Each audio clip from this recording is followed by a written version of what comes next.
guest today is Abdulrahman, a young American converted to Islam in an early age. Let us hear his story.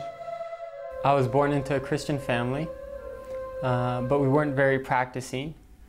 We would go to church just a few times a year for Christmas and Easter and the holidays.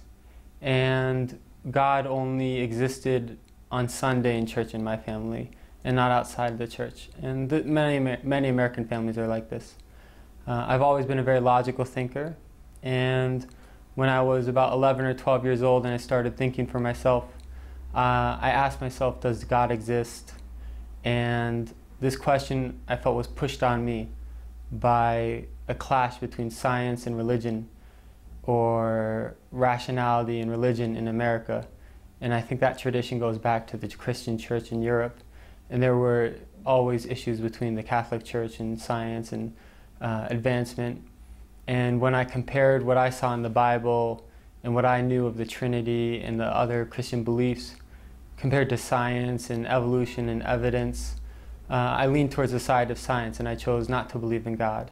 Abdulrahman came to Jordan in a scholarship to study Arabic language with a group of other students.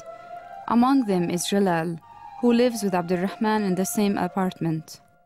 My first exposure to Islam was when my friend in high school became Muslim. And he's also my neighbor, Michael Dan. And when Michael became Muslim, he changed a lot. Before Islam, he was doing a lot of things that were messing his life up, and he was really going down the wrong path. And he became Muslim, and when he was only 15, and he changed, and he left a lot of the things he was doing, he picked up a lot of good habits. And I asked him, what forced you to change? What made you change and become like this? And he explained that he's Muslim now. And at that time, this was before September 11th, people in America really didn't know a lot about Islam, and even today they don't know a lot.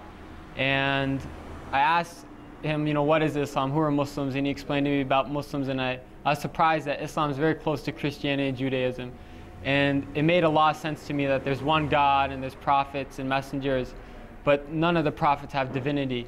Rather, they're just sent by God and they're humans like us. And I didn't really want to become Muslim at that time, but it just made sense to me logically. After a while, I read a book called The Autobiography of Malcolm X. And in that book, I really appreciated the image that Malcolm X presented of Muslims, and I wanted to become Muslim after that, because I saw in Islam a solution to racism and a lot of other problems in America. But I didn't believe in God. However, I read a passage where Malcolm X said, if you take one step towards God, he takes two towards you. So I left eating pork, and I left some of the things that are prohibited in Islam with the intention that God guide me. And I learned more and more about Islam, and I was surprised that the more I asked questions, the more answers I found, and the answers always made sense to me. And I read about the miracles of the Quran, scientific miracles of the Quran.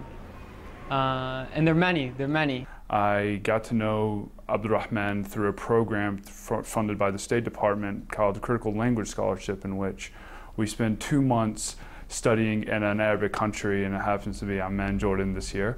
And so this is where I got to know Abdulrahman first. I actually first met him at an orientation that we had in Washington, D.C. Several things that I think are very special about Abdulrahman was that, number one, he converted to Islam, but he converted with a knowledge of Islam. He's not a convert that doesn't know anything about Islam. He's one that's serious about studying Arabic. He recites the Quran on a regular basis. I always see him reciting the Quran before class. Usually in his free time, he'll be reciting the Quran. He does it very serious about how he pronounces the words, how he speaks, how he engages with everyone else.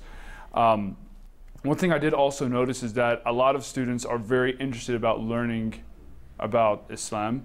They're interested to know, and then to know about Islam, and Abdulrahman is able to engage in a lot of dialogue.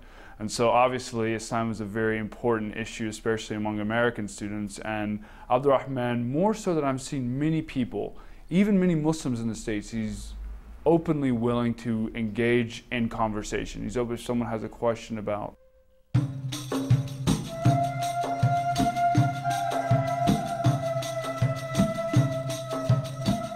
We are now with Abdulrahman in Acre Center.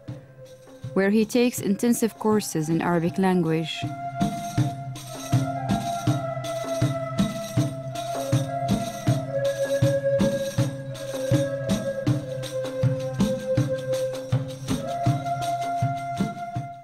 I'd like to add that Islam is the most beautiful thing in my life and the source of all goodness.